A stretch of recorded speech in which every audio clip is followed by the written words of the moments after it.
Segurança alimentar e nutricional é a garantia de acesso a alimentos em quantidade e qualidade para atender às necessidades nutricionais. A Comissão Senado do Futuro vem avaliando as políticas públicas desenvolvidas pelo governo para assegurar a alimentação sustentável para todos, com segurança alimentar e melhoria da nutrição. O relator dessa avaliação é o senador Cidinho Santos, com quem eu converso agora.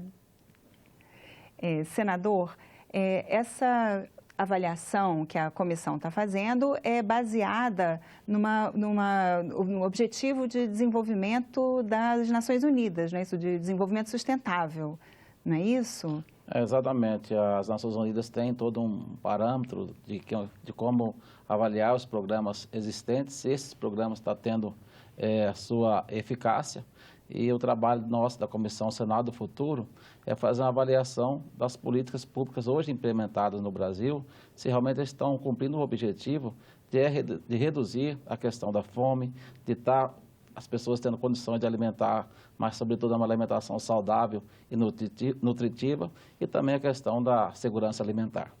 E como está sendo esse trabalho da comissão? O que vocês estão descobrindo? Nós estamos assim avaliando que existe hoje uma desconexão, né, dos programas existentes entre União, estados e municípios e até chegar mesmo à ponta onde há o problema, que é lá no município.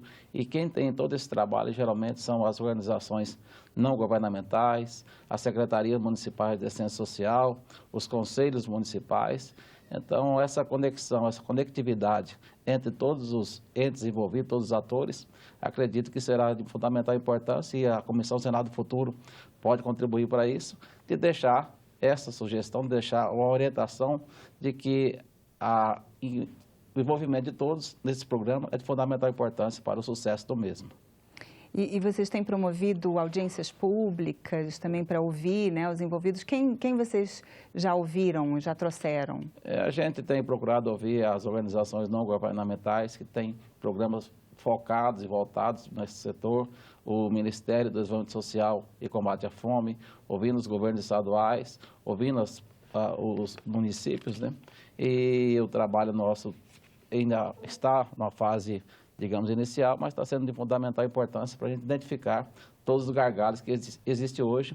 Nós não podemos aceitar que no país tão rico como o nosso, nós tenhamos pessoas ainda em situação de vulnerabilidade na questão da alimentação saudável, que para nós é de fundamental importância. O senhor estava até me contando que fez até uma viagem também à Índia, isso também estava ligado a essa pesquisa de alimentação? Nós fizemos uma viagem à Índia agora recentemente, né, e a gente voltou bastante, constatamos que, na verdade, a ONU tem um trabalho muito grande para fazer nessa questão da segurança alimentar, porque no nosso país, apesar de que a gente tem os problemas que nós temos, as dificuldades que nós temos, estamos assim, bastante evoluídos em relação ao que eu vi e constatei na Índia, né, com a situação de muita miséria, de fome mesmo, e do pouco caso, né, que se faz com as pessoas, com o ser humano, que eu constatei na Índia, e assim, muita coisa em função da questão cultural, da questão religiosa, mas que é uma preocupação do mundo, acredito que tem que ser, porque no dia que aquele pessoal da Índia, eles revoltarem, né, uma população de 1 bilhão e 300 milhões de habitantes, que cresce todos os anos, 15, 20 milhões, é o aumento da população. O censo lá não é um censo real, porque muitas pessoas não têm nem documento, então isso são estimativas que existem, né? E se essa população se revoltar, um dia se revoltar por causa de alimento, por causa da situação de miséria que eles vivem, com certeza nós teremos uma revolução social muito forte. Então, o exemplo da Índia é de a gente se pensar, todos os órgãos, né, do mundo, dos programas que existem, não só no Brasil, em outros países também, de que realmente possamos fazer um trabalho unidos, realmente de combate à fome e à miséria, não só no nosso país, mas também pensar no mundo. E o senhor achou, então, que em comparação com a Índia, a situação do Brasil, então, como está?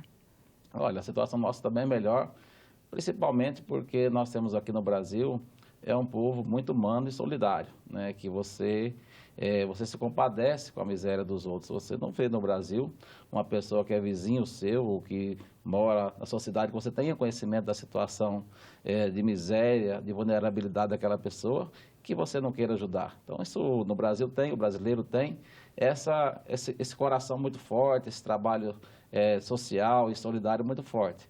Ao contrário do que existe lá. Na Índia, se convivem as pessoas morrendo no meio da rua e as pessoas passando normalmente, não gera nenhuma comoção das pessoas que têm o melhor poder aquisitivo, as pessoas que estão morrendo de fome e eles não têm nenhuma comoção com essa situação. Isso me deixou assim um pouco indignado, entendeu? Então, de toda forma, quando você volta ao Brasil, você fala, olha, eu estou no melhor país do mundo para se viver.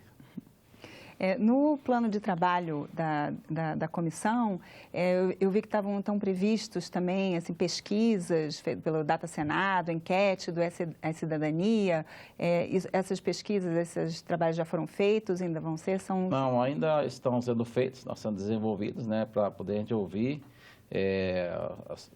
as pessoas, ouvir os órgãos, ouvir as igrejas. Eu acho que a igreja tem um papel muito forte nisso, tanto as igrejas católicas, como a evangélica também. Então, nós temos que ouvir todas as pessoas que estão envolvidas, que fazem, de alguma forma, um trabalho de voluntário, que talvez, muitas vezes, surge melhor resultado do que, às vezes, o trabalho das políticas que o governo tem implementado e com os políticos do governo com custo muito maior do que o trabalho de voluntariado que já existe no nosso país. Então, é isso que vocês vão querer avaliar nessa pesquisa do Data Senado? Exatamente, avaliar para saber, os programas que existem, eles estão cumprindo os seus objetivos, né, de realmente atender a questão da segurança alimentar, a questão nutricional. Então, são situações que a gente tem que estar acompanhando. Eu tive agora, na terça-feira, em Uberlândia, no lançamento de um instituto que chama Instituto Hortência, que é justamente esse para fazer o acompanhamento, principalmente na criança, na adolescência, no início ali da vida dela, que o professor Augusto Cury, que estava fazendo esse trabalho juntamente com o cantor Léo Chaves, da dupla Lubito e Léo, que ele fala da importância da nutrição e da alimentação nos primeiros anos da criança para o desenvolvimento dela na questão de educação, da questão motora. Todos são trabalhos importantes que já existem e esse trabalho do Instituto Hortência é um trabalho que está sendo feito, liderado por essas pessoas que não tem nada a ver com o governo. E essa questão da nutrição, né, como o senhor até disse também, porque a qualidade é muito importante, né? Não basta só ter alimento, ele tem que ser um alimento que realmente tenha as propriedades necessárias, como, né, para as crianças se desenvolverem, né? Assim, essa é uma... Nos países, em geral, nos países mais desenvolvidos, um dos problemas é que não tem mais fome, só que a nutrição continua sendo muito ruim, né? E o Brasil já está mais ou menos, já está começando a ter esse problema também, né? Até com a obesidade infantil, assim, até doenças, né, de problemas de nutrição, que às vezes não são pessoas que não estão com fome, né? Assim, mas mesmo assim estão mal nutridas. Vocês têm encontrado essa situação também, esse problema tem aparecido?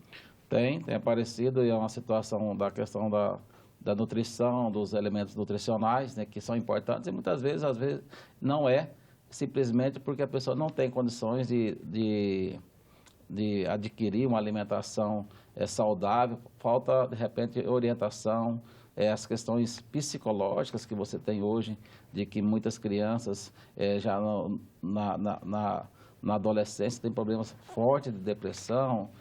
As informações que hoje chegam de forma muito rápida e muito evolutiva, isso também acaba a gente construindo algumas crianças que não estão muito conectadas com a realidade. Então, um trabalho sério a ser feito, não só, como você disse, não só da questão de alimentação, mas de alimentar bem, alimentar corretamente, no tempo correto e, sobretudo, que você tenha uma nutrição, uma alimentação que seja balanceada para que dar todos os elementos para que vocês tenham um corpo saudável e, sobretudo, uma mente saudável. Sempre se diz que assim, a dieta tradicional do brasileiro, né, feijão com arroz, uma carne, uma proteína animal, uma verdura, que seria uma dieta super saudável, mas isso tem mudado um pouco, né? Essa cultura vem mudando e muito em função até da própria propaganda de lanchonetes, refrigerantes, bebidas açucaradas, né? Assim, vocês estão avaliando também essa questão da propaganda, da publicidade, de como isso está alterando? É uma preocupação até mesmo na questão você está incentivando esse tipo de alimentação. Hoje, as comidas prontas que se passam na televisão, né, de pizza pronta, pratos prontos, isso realmente é uma vantagem para quem tem a vida corrida, né, mas do ponto de vista da praticidade. Mas uma desvantagem do ponto de vista de você se alimentar bem, nutricionalmente, e também a questão da própria merenda escolar. A merenda escolar, em alguns estados, em alguns municípios, estão totalmente fora do que aquilo que realmente se prevê de que seja uma alimentação nutritiva. Então, é preciso que se volte realmente os olhos para a questão realmente da alimentação saudável, da segurança alimentar, para que a gente possa envolver também os meios de comunicação numa campanha, né, dessa de alimentação saudável e garantir realmente que nós possamos ter futuramente pessoas saudáveis de verdade. Parte do objetivo dessa orientação das Nações Unidas é que até 2030 se dobre a produção agrícola, né? Isso será que é viável, está em rumos de acontecer aqui no Brasil? Olha, o Brasil é um país com melhores condições para que isso aconteça, né? E quando se fala em dobrar a produção agrícola, não está, no caso do Brasil, não está se falando em derrubar matas novas ou abrir novas áreas, porque isso no próprio ODS também fala da questão da preservação ambiental, da preservação do ecossistema, né? Então, o Brasil talvez seja do mundo um dos poucos países que possa dobrar a sua produção sem fazer nenhuma agressão ao meio ambiente, com a abertura de novas áreas, porque o Brasil hoje ele tem aí 60% de sua área preservada, né, em aldeias indígenas, em cidades, em reservas ambientais, em matas e em matas. Hoje, essa produção nossa do Brasil, de 200 milhões de toneladas, se dá em apenas 8% da nossa área, do nosso território. Nós temos ainda em área para a pecuária, já aberta hoje, que hoje tem pecuária, 25% de áreas já abertas. Então, se você pensar, se você tirar da pecuária 8% e trazer para a agricultura, nós temos a condição de dobrar a nossa produção sem fazer nenhum movimento brusco em relação à questão ambiental. Então, o Brasil, eu tenho certeza que tem todas as condições de realmente dobrar a sua produção até 2030 e cumprir o plano de trabalho estabelecido. Mas aí não vai fazer falta para a produção pecuária, assim, se fizesse... O que a gente avalia é que a pecuária, o desenvolvimento dela é um pouco atrasado em relação à agricultura. Você pensar 10 anos atrás, em 1 hectare você produzia 30 sacos de soja. Hoje, 10 anos depois, em 1 hectare você produz 60, 70 sacos de soja. Na pecuária, há 10 anos atrás ou 20 anos atrás, em 1 hectare você colocava uma cabeça de gado. Hoje nós ainda estamos em 1 hectare colocando uma cabeça de gado. A pecuária não evoluiu como evoluiu a agricultura. Porque existe hoje um trabalho sendo feito, muito forte, da integração de lavoura e pecuária, né? Isso tem dado certo, e que você possa ser um agricultor, mas também ser um pecuarista. Você planta a soja, colheu a soja, você planta o milho, planta o algodão, colheu, você tem um período ali que você fica ocioso, você planta capim ali e coloca o gado lá. Então, esse trabalho tem sendo feito de forma muito exitosa por alguns produtores do nosso país, e também até a integração de lavoura, silvicultura com pecuária, de que você faz algum reflorestamento em algumas áreas, com eucaliptos, outras atividades, e você coloca a pecuária junto, e isso tem dado certo também. Então, dobrar a produção agrícola do Brasil não vai envolver a abertura de novas áreas, também não vai prejudicar a pecuária, porque a pecuária está pressionada a melhorar as suas tecnologias para que possa produzir mais em menor espaço. Então, isso pode ser feito preservando a natureza? Preservando a natureza. Quando a gente viajou agora para a Ásia com o ministro Mário Maggi, todo o tom das suas colocações, de suas palestras, foi dizendo que o Brasil é o país mais sustentável em produção, tanto na questão da ambiental, na rastreabilidade dos nossos produtos, na tecnologia envolvida, e isso encantou. Onde nós fomos em todos os países mostrou, porque realmente são fatos reais, né, de que nós produzimos hoje um alimento que nós produzimos lá no interior do Mato Grosso.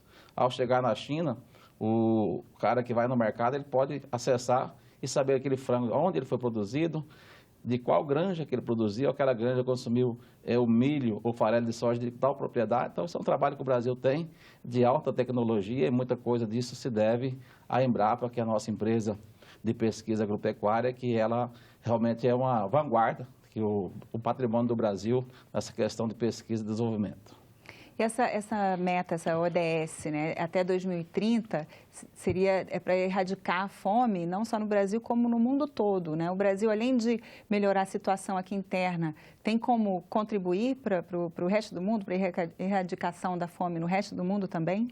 Eu acredito que sim. Essa viagem à Índia, que nós fomos, na Índia, na Malásia, o que muita gente de governos, né, procurava a gente, saber o sucesso que o Brasil teve na melhoria dos índices dos últimos anos nessa questão da fome, da miséria, do combate a essa situação. Então, o Brasil tem, não só na produção de alimentos, condições de fazer uma sustentabilidade para esses outros países, mas também na experiência que nós tivemos de programas sociais que foram implementados, que deram muito certo. O programa Luz para Todos, que levou energia para praticamente toda a população da zona rural, o programa Bolsa Família, que, embora existam críticas, mas eu avalio do ponto de vista de dar uma segurança para que a pessoa tenha um mínimo, é muito importante. Então, são programas que existem no Brasil que deram certo e que o Brasil pode estar levando esse programa para ser exemplo, ser piloto em outros países, como, por exemplo, a própria Índia.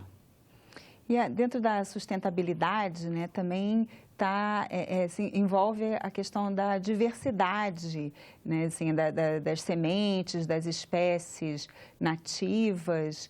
Isso está acontecendo atualmente no Brasil?